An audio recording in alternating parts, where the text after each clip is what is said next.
आवाज महाराष्ट्रामध्ये तुमचं पुन्हा एकदा स्वागत. आपण चर्चा करतोय काटजूंच्या वक्तव्यावरती आणि नेमकं काय घडलं त्याच्यानंतर आणि काय घडायला हवं त्याच्यावरती आपण तज्ज्ञांबरोबर चर्चा करतोय. आपल्यासोबत ॲडव्होकेट असीम सरोदे आहेत, निवृत्त न्यायाधीश व्ही पी पाटील आपल्यासोबत आहेत, माधव भांडारी आपल्यासोबत आहेत भाजपचे प्रवक्ते, आणि ॲडव्होकेट महादेव शेलार आपल्यासोबत आहेत काँग्रेसचे प्रवक्ते. पुन्हा एकदा महादेव शेलार, तुम्हाला प्रश्न विचारायचा आहे. सुधारणा झाल्या पाहिजेत ही तुम्ही भूमिका तुमची सांगितली, वेळ निघून गेली अशी काँग्रेसची प्रतिक्रियासुद्धा आम्ही ऐकली.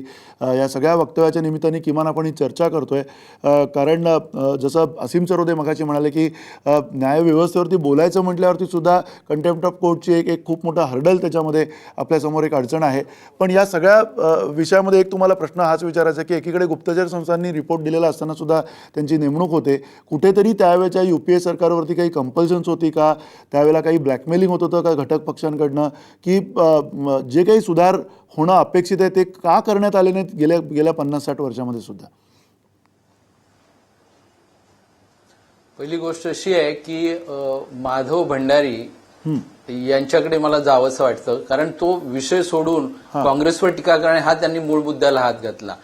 प्रश्न असा आहे की आता कंटेम्प्ट ऑफ कोर्ट होतं की कोर्टाच्या विरोधात बोलणं हे एक बरोबर नाही, कंटेम्प्ट होतो. असीम सरोदे यांनी चांगल्या प्रकारे ते सांगितलं. परंतु जर आपण इंदिरा गांधींच्या खटल्यातील न्यायमूर्ती सिन्हा आणि न्यायमूर्ती हेगडे यांच्याविषयीचा जर पूर्वेतिहास काढला तर या दोघांनाही या भारतीय जनता पार्टीने खासदार केलेलं आहे.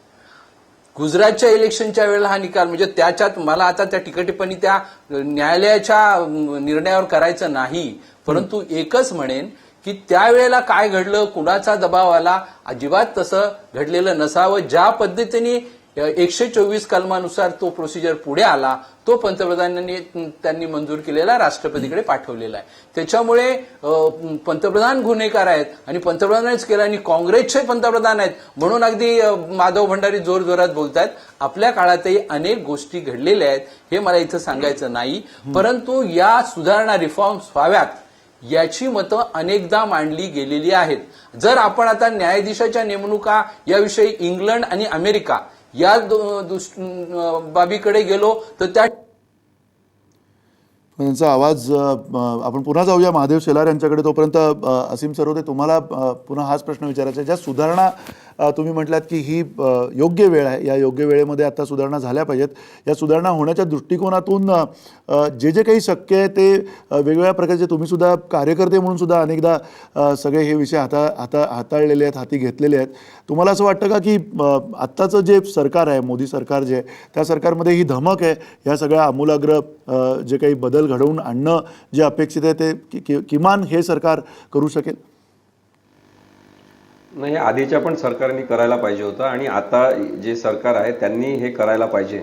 उलट त्यांना हे करण्यासाठी जास्त संधी आहे, कारण की त्यांना ज्याला आपण म्हणतो पाशवी बहुमत जवळपास मिळालेलं आहे आणि त्याच्यामुळे मग सुधारणा करण्याचा एक झपाटा जो त्यांनी वचनबद्धपणे लोकांसमोर आणला होता तो आता पूर्ततेच्या स्वरूपामध्ये आणण्याची गरज आहे.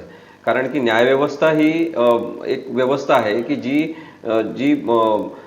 एक स्वतंत्र व्यवस्था आहे आणि ही स्वतंत्र व्यवस्था अधिक मजबूत करणं आणि ज्यांचं चुकलेलं आहे त्यांना चुकलं असं सांगण्याची संधी त्या न्यायाधीशांना पण उपलब्ध करून देणं, तसं वातावरण भारतात आणणं हे सरकारने केलं पाहिजे. आणि मला असं वाटते की आताचं सरकार ते जरूर करेल. केशवानंद भारतीच्या केसमध्ये खूप महत्वाचा मुद्दा आला होता आणि त्यांनी तेव्हा सांगितलं की रूल ऑफ लॉ म्हणजे काय, की सहजपणे व्यक्त करता न येण्यासारखा आदर्शवाद जो वास्तवात आणायचा आहे तो म्हणजे रूल ऑफ लॉ आहे. रूल ऑफ लॉ म्हणजे नियमांचं राज्य. आता नियमांचं राज्य असलं पाहिजे याच्यासाठी आत्ताचं राजकीय वातावरण पोषक आहे. आम्ही नेहमी असं मानवी हक्कांसाठी आणि सामाजिक न्यायासाठी काम करताना म्हणतो की जेव्हा कोइलेशन गव्हर्नमेंट असते तेव्हा सामान्य माणसाला एक मोठा आवाज सामाजिक न्यायासाठीचा करण्याची संधी असते. तर त्याच वेळेस जेव्हा एवढ्या मजबूतीने एखादं मेजॉरिटीचं सरकार असते तेव्हा त्यांना चांगले कायदे आणि नियम करण्याचे पण अधिकार वापरता येऊ शकत असतात.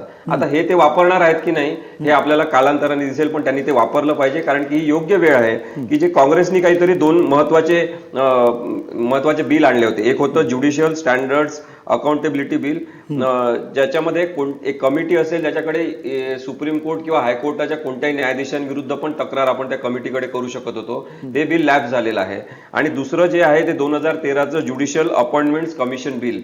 आता हे बिल तर आणण्याची गरज आहेच आणि भाजपने ते आणलं पाहिजे, कारण की आपल्याला न्यायव्यवस्था आणि लोकशाही मजबूत करण्याचं जे वचन आहे ते पूर्ण करायचं आहे. नागरिकांचं सरकार आहे, नागरिकांसाठी सरकार आहे आणि म्हणून मला असं वाटतं की नागरिकांचा सहभाग न्यायव्यवस्थेच्या माध्यमातून वाढवणं आणि न्यायव्यवस्था अन्यायाविरुद्ध आवाज करण्यासाठी उपलब्ध करून देणं, ही व्यवस्था आणण्यासाठी निरपेक्ष आणि पारदर्शक न्यायाधीश आणि तशी न्यायव्यवस्था असणं ही मला वाटते गरज आहे आणि ती पूर्ण या सरकारने केली पाहिजे. नक्की. पण पुन्हा माधव भांडारी तुम्हाला शक्य वाटतंय का हे सगळं? कारण कदाचित त्यावेळेची काँग्रेसची काय कंपल्शन्स होती राजकीय, त्यांच्याकडे काय पर्याय होते किंवा नव्हते माहीत नाही आहे, पण किमान काँग्रेसनी हे आत्तापर्यंत केलेलं आहे. 2013ला त्यांनी किमान एक विधेयक तरी समोर आणलेलं आहे.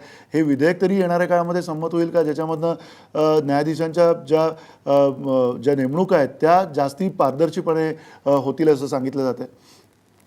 मुळात मंदार 2-3 संदर्भ आपण इथे लक्षात ठेवले पाहिजेत. एक तर महादेव शेलारांनी बॅरिस्टर विठ्ठलराव गाडगीळांचा उल्लेख केला. ज्या काळामध्ये विठ्ठलराव गाडगीळ संसदेत होते आणि त्यांनी ही खाजगी विधेयकं मांडली, त्या काळामध्ये सर्वोदनी जो शब्द वापरला पाशवी बहुमत, ते काँग्रेसकडे होतं. 2/3पेक्षा जास्त बहुमत काँग्रेसकडे होतं आणि विरोधी पक्ष म्हणण्यासारखं काही नव्हतं. त्या काळामध्ये काँग्रेस हे काम सहजगत्या करू शकली असती, पण ते झालं नाही हे वास्तव आहे आणि ते शेलार साहेबांनीच सांगितलं, मी नाही सांगत आहे. किंवा ज्या 2 विधेयकांचा उल्लेख आता सर्वोदनी केला, त्याच्यावर बोला. सर्वोदनी ज्या 2 विधेयकांचा उल्लेख केला, ती 2 विधेयकं लोकपाल चळवळीच्या दरम्यान आलेली विधेयकं होती. जनलोकपालची जी मागणी होती त्याच्यामध्ये ह्यांचा समावेश जनलोकपालमध्ये करा असं त्यातली सूचना चळवळ करणाऱ्या लोकांची होती आणि त्या चळवळीला फाटे फोडण्यासाठी, त्या जनलोकपालच्या चर्चेला फाटे फोडण्यासाठी अनेक वर्ष बासनात बांधून ठेवलेली ही विधेयकं बाहेर काढली.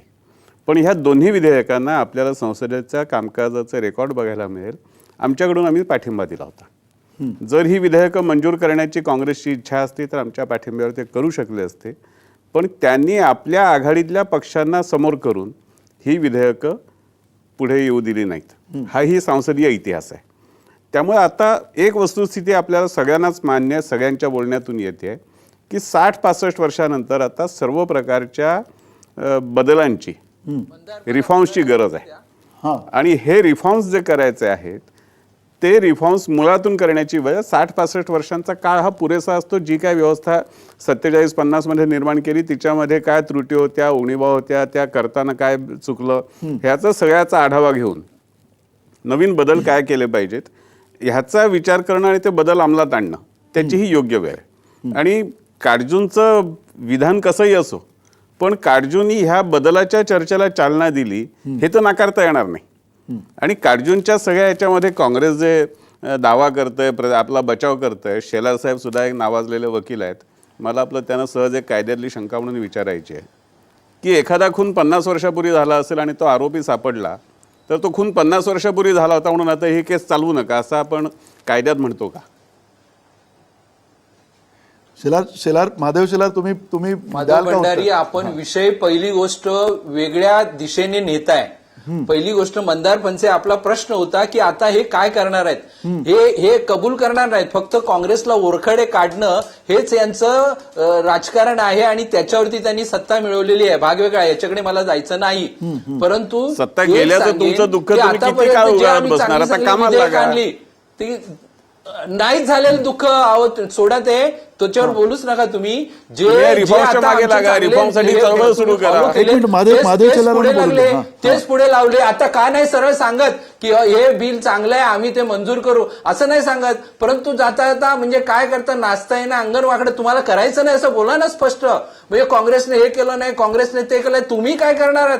नाव यू हॅव 200. शेलार साहेब, आपण एक लक्षात घ्या, ह्या देशातल्या कुठल्याही क्षेत्रातल्या बदलांची चर्चा करताना काँग्रेसच्या 60 वर्षांच्या राजकारणाचं आणि 60 वर्षांच्या कारभाराचे पंचनामे होत राहणार. 60 वर्ष राज्य केली काँग्रेसच्या